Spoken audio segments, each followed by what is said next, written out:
rewrite history, not one line.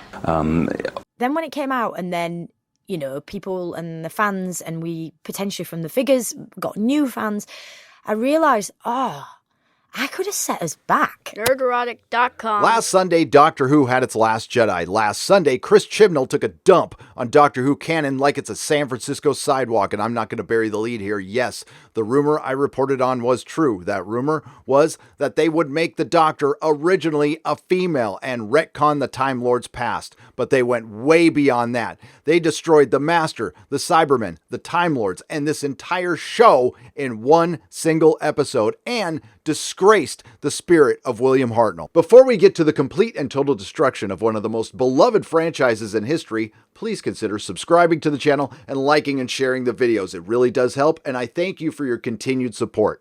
Others have created blueprints for sacrificing your franchise on the altar of agenda, but Chris Chibnall has perfected it, and he did it all for nothing. That ratings boost that they were expecting was minimal, and now this show is averaging all-time lows for the entirety of Doctor Who. But that's not going to stop the BBC. They remain resolute. Piers Wanger, who runs all this crap, has said that Doctor Who has never been in a better place editorially, meaning they're getting their agenda across. We don't need any viewers. So how did we get here? How did a once beloved franchise that a few short years ago was one of the most popular shows in the world turn into woke drivel? Well, this is what happens when the entity in charge of this show doesn't have to service their customers, that they get a revenue stream that's extorted from the British population. For those of you here in the States, and especially those of you here in California, imagine the DMV running a TV show, especially one you love. Chris Chibnall is not known for his levity, and he is completely incapable of writing anything fun, but the bitterness does show through. I believe that the last 2 seasons of Chris Chibnall's Doctor Who has been a giant middle finger to the fandom, and he wrote that middle finger into this episode. He mocks and patronizes the fans. And as I did with Game of Thrones, I want to apologize to anyone who I got into this show. I am sorry it ended like this. Now, this is such a mockery of this show, I don't really count it as canon, so it's not going to ruin any of my previous enjoyment of Doctor Who. But if you're on the fence about watching this show, don't. And apparently a lot of you haven't, so good for you. We pick up where last episode left off. We have the Doctor, Ryan, Barristan Selmy, and diverse guest star with no name standing at the barrier as the Master inexplicably arrives. He was in another dimension, but somehow he got out. Maybe later in the episode they'll tell us. Also, maybe later on in the episode they'll tell us how the Boundary got there. Maybe later on in the episode they'll tell us what happened to the humans that Barristan Selmy led through the Boundary. Maybe later on in the episode they'll tell us how the Boundary leads to Gallifrey. Maybe later on in the episode they'll tell us how the Master destroyed Gallifrey. Spoilers, they only kind of answer 2 of those questions, but that's because they're way too busy destroying Doctor Who. Some of you may have noticed that the Doctor isn't involved in any of the action scenes from the last 2 episodes. She is separated from the fam, and currently the fam is separated. That is done so they can surround the exposition dumps that are dumping all over the canon with mindless, meaningless action to fill time. On the cybership, we have Graham, Yaz, strong female leader guest star who I don't know the name of, cowardly male guest star who I don't know the name of, and another strong female resistance fighter who I don't know the name of. Somebody better call BBC Diversity HR. These 3 guest stars are white. They run from the Cybermen, and of course the strong female guest star without a name covers them. Then she dies, and then I find out her name, which is Bescott. This actually sounds like a pretty tense scenario. We have 4 humans against legions of Cybermen on a Cybermen ship, but don't worry, they've got a Yaz. We're only a couple of minutes in the episode, and I already have a lot of questions, and there's going to be a lot more, and this might not be the most important one, and it's been asked before, but what happened to the development between the Missy Master and the Doctor? I thought Missy Master was willing to give the Doctor a dead Cybermen army before to conquer the universe because she wanted her friend back. And because Chibnall doesn't have an original bone in his body, we're going back to the Master and the Cybermen again, even though we ended the great Peter Capaldi's run with the Cybermen, leading to the 2 Master conundrum. And it's at this point I realize who the Master is. It's Chris Chibnall, and this episode is a representation of his writer's room's approach to Doctor Who canon. Gallifrey representing the canon. The Master invites the Cyber Zealot and his Cybermen through the inexplicable barrier to Gallifrey. We do get the answer to a couple of those questions. How did the boundary get to that planet? And why is it leading to Gallifrey? Did the Master reverse the polarity of the Arton energy in the time vortex, creating a quantum reaction in the TARDIS, breaking down the boundary to Gallifrey and bringing it to the other planet, creating this barrier? Nope, it was just an anomalous fluke. So the Master returning from another dimension, bringing an entire planet with him that was at the end of the universe and trapped in its own little bubble itself, was just a happy accident? Somebody get Chibi a BAFTA. Ryan, unidentified diverse guest star, and Barristan Selmy prepare for battle against 3 legions of Cybermen, and the other 4 humans left on the cybership are conveniently given enough time to dismantle the Cybermen suits with tools, while Graham tells Yaz she is the best person ever, even better than the Doctor. And of course they disrespect Graham after he gives her this wonderful speech. She says, "You're not such a bad human." Yaz, the most stunning, brave, and bestest companion ever. Remember that time Yaz sat down? Remember that time Yaz squeezed out a tear? Remember that time Yaz just stared at something? But my favorite part was when she just stood there. She could just stand there better than any other companion, and prepared to get excited because Yaz will be the only companion left because Bradley Walsh and Tosin Cole are leaving. Remember when companions had actual arcs? Remember when Martha was just a medical student and then she ended up walking the earth as a member of the Resistance, spreading the word of the Doctor and later becoming a member of UNIT? Yeah, but she's no Yaz. Back to the exposition dump with the Master and the Doctor. If you remember, at the end of Spyfall Part 2, the Master admitted to destroying Gallifrey after finding out the secret of the Timeless Child. This brings us to the scene that begins to destroy and undo the years of storytelling from better storytellers, played by better actors, produced by better producers, and brought down so quickly by a hack named Chibi. In the interest of time, I will not be focusing on what happens around this exposition dump because it's unimportant. I will tell you that Graham, Yaz, and the 2 remaining humans who I still don't know the name of survive. They dress up as Cybermen and they end up escaping and getting down to the planet. Barristan Selmy, Ryan, an unidentified diverse character, end up meeting up with the rest of the group. The Master splits his consciousness into 2 so he can talk to the Cyber Zealot and the Doctor in the Matrix at the same time. The Cyber Zealot has what's called a death particle, and it will destroy all organic life in the universe, in this planet. I'm not really sure, and I don't care. I am wondering why the Cybermen want to destroy organic life since they are part organic, but according to the Cyber Zealot, they want to ascend to full mechanized autonomy. Even the Master considers that a lame plan. So that menacing villain that we have been following around for 3 episodes, that half-converted Cyberman with the death particle in his chest, just gets shrunk by the Master, and he takes in the Cyberium and he invents Cybermen Time Lords. Using the dead Time Lord bodies that he kept around, now they have made Cybermen out of dead bodies with humans, but here's the rub. Time Lords can regenerate. This whole episode is about how Time Lords appropriated regeneration. So how did the Master kill them? It's possible, but it requires explanation. Unless you're Chibi. They want to create a Cyberman who can regenerate, then travel through time, and then conquer the universe. And they even take the time to find a cyber costume maker to create these fancy little Time Lord Cybermen uniforms. This is where we meet the stunning, brave, independent woman of fierce science who just so happens to be mute this entire episode because she doesn't utter a line. Tecteun. Jesus Christ. She's not only an amazing, stunning, brave woman of science, she can build a spaceship on her own. She created space travel on Gallifrey on her own, and she's an explorer on her own. What truly is stunning is how lazy Chris Chibnall approached destroying Doctor Who canon. While Tecteun was exploring, she finds another portal/barrier. This episode is stupid with these things. And on this planet where they find this random portal barrier, there's a little girl. And that little girl is the first Doctor. Oh, come on, I can't do that. Fucking hell.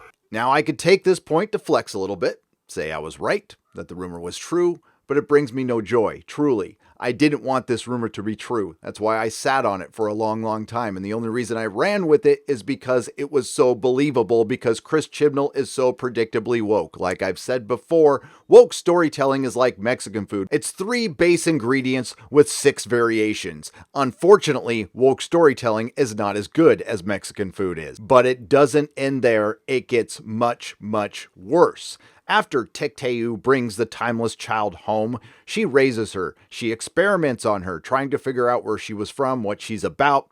Then she lets her child, like the good mother she is, play on the top of a cliff. And even worse, she let her play with a boy. And we know what boys do. The boy tries to take the timeless child's toy, and she falls off the cliff and dies and regenerates. This is the first regeneration.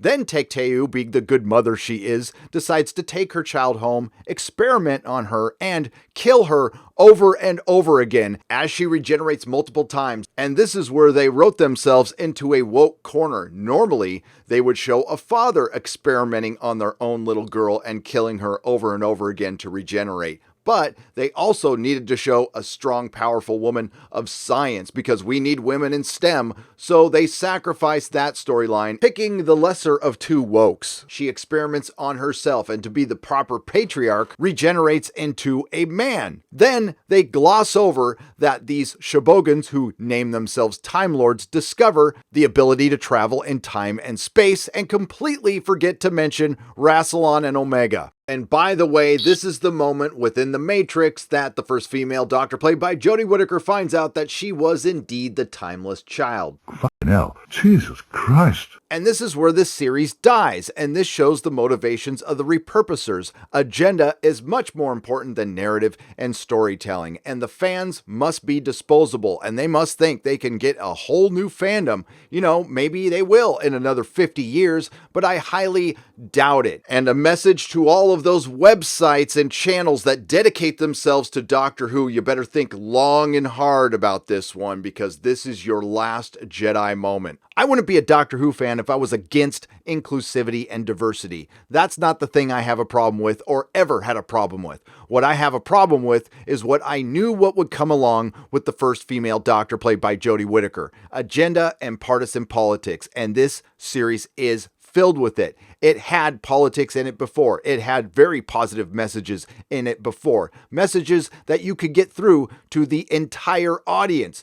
People on the right, people on the left, people in the center, all shapes and sizes love Doctor Who. That's the best way to convey your messages. But when you turn this once fun, thrilling show for everyone into a joyless exercise in pretentiousness, it's no wonder why you're bleeding ratings and bleeding fans, and it is well deserved. You've worked really hard at alienating most of your fan base. Well done, Chris Chibnall. Remember when I said Chris Chibnall was the master in this episode and that Gallifrey was the canon? I wasn't kidding, but there is more, and there is more not so subtle messaging towards the fans within this episode. The first female Doctor, played by Jodie Whittaker, was also a member of the Division, which can operate outside of normal Time Lord rules, which is you're not supposed to interfere with history, but the Division can, and the Division represents the writer's room for Doctor Who. As my good friend Bowles Trek said, this show is called Doctor Who. It had a lot of mysteries that were never, ever supposed to be answered, that I never wanted answered. The ambiguity of Doctor Who is what made it so special. So, to keep it Doctor Who, Chris Chibnall has decided to give us new mysteries that are less problematic with the show's canon. Remember, Jodie Whittaker said that Doctor Who was a practice in the male gaze. The same Jodie Whittaker who has not watched all of Doctor Who to do the proper research for her role, and it shows. Was there any part of you that had imagined the Doctor? Well, no, but were there you? Because I don't really know. I mean, to me, it was just like, it's a guy. But I mean, did you feel the pressure to kind of homework, do your research? So I'd only seen a few eps, right? previous because I'd one brought up with it. So then I started to watch a bit during my audition process, and I quickly decided that was not the way for me. Was that not helpful? Not at all. But the entire attitude of the repurposers at Doctor Who, including their leader Chris Chibnall and Piers Wenger, can be summed up in one scene. In this scene, the first female Doctor, played by Jodie Whittaker, summons the first female Doctor of color, played by Jo Martin, and tries to work out what lives and memories she doesn't remember.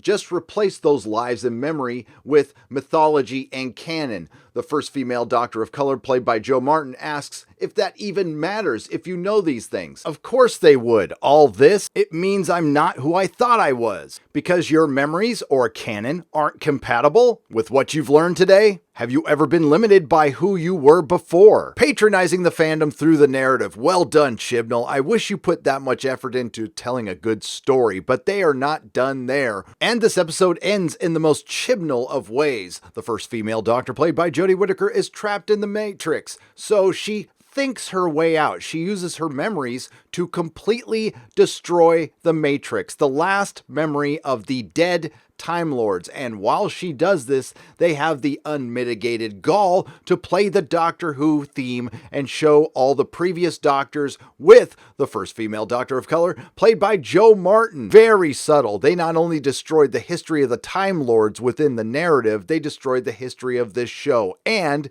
if that wasn't enough, they peed on the dead body. But it's not over. The fam and the remaining unknown and not that diverse guest stars still need to fight the Master and the Time Lord Cybermen, but don't worry, we got ourselves some Chibi. Chibi, just like Alex Kurtzman, Rian Johnson, and Jar Jar Abrams, has his getting out of a Chibi device. Jar Jar Abrams has red matter, Alex Kurtzman has time crystals, Rian Johnson has the Holdo maneuver, Chibi has the appropriately named Death Particle, which has been released on the entirety of Doctor Who. But they still have time to do something stupid and dishonor the Doctor. The fam and the not-so-diverse guest stars get away because they just so happen to find a bunch of Type 40 TARDIS, and again, my good friend Bullstrek pointed out, correctly so, that these have been retired and done away with a long time ago. The first female Doctor is originally going to sacrifice herself by taking this shrunken cyber zealot with his death particle and blow up the Time Lords and the Master. But then Barristan Selmy comes down and decides to sacrifice himself, and the Doctor just lets him. The fam and the not-so-diverse guest stars get away in their Type 40 TARDIS, which materializes into a house in the 21st century, and the first female Doctor, played by Jodie Whittaker, gets away in another Type 40 TARDIS,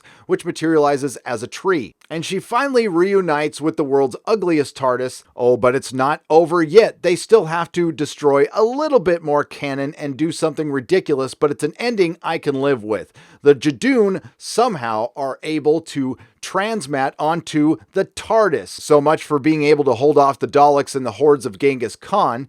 And they take her to jail because that contract was still out. And we end the episode with the Doctor locked up on a Jadoon meteor prison. This is a great example of a quintessential Chris Chibnall episode. Let's see. Paper-thin characters who don't call each other by their names enough for the audience to get them. Random element inserted to create false tension. Absolutely no stakes. Resolving false tension with forgetting about it completely, or Deus Ex Chibnall. Destroy previous mythos and canon to reinforce your bad decisions and writing. Yep, it's a Chris Chibnall Doctor Who episode. I hate the term an important film or an important television series. Unless a defibrillator is going to fly out of the screen and save a life, I don't consider entertainment that important. But that's not entirely true. Because if you talk to some of the people I have through my live streams and via email or DMs, you would know that Doctor Who, Star Trek, Star Wars have helped millions of people in a lot of different ways, especially with depression. One of the many things that makes Doctor Who unique is it's both cerebral and bonkers. It takes itself seriously, but with a kind of levity that only the British have. I'm currently getting email after email of how people are brokenhearted. I got one from a 15-year-old girl in Australia who decided to cope with her pain by sending me a list of her neoclassic favorite Doctor Who episodes in order. I thought that was brilliant. And yes, a 15-year-old girl, Chris Chibnall. What you've completely misunderstood is that this was a show for everyone, and it had a very large female audience that has now left. The reason fans of all shapes and sizes enjoyed Doctor Who across the globe was because of this shared mythology that they actually did care about, but it no longer exists because Chris Chibnall and the BBC have decided that it's time to repurpose Doctor Who for your own good. They are going to teach us lessons through Doctor Who, create conversations through Doctor Who, make the world a better place through Doctor Who. But that's going to be very difficult if nobody is watching your show. Number 1, even for bleeding foreigners. Piers Wenger asked, what is woke about Doctor Who? This was the single most on-the-nose virtue signal of all time in pop culture. And if it's really about adding more voices and adding more people, then add more TV shows, Piers Wenger. If you really believed so much in restructuring the entirety of the Doctor Who canon, why did you do it with a voice-over montage? I want you to think about that. They restructured 56 plus years of canon or mythology with a voice-over montage. There were many of us who didn't like the Jodie Whittaker and Chris Chibnall era, but we were willing to sit through it and wait for the next Doctor until now. I want you to think about this as I end the video. Tom Baker is no longer the 4th Doctor. David Tennant is no longer the 10th Doctor. John Pertwee is no longer the 3rd Doctor. Matt Smith is no longer the 11th Doctor. They're all just another Doctor. And when everyone's super, no one will be. Fucking hell, Jesus Christ. If you like what you heard, please like, share, and subscribe. If you didn't like what you heard, I thank you for listening this long. I will see you in the next video. Nerdrotic.com. Please subscribe.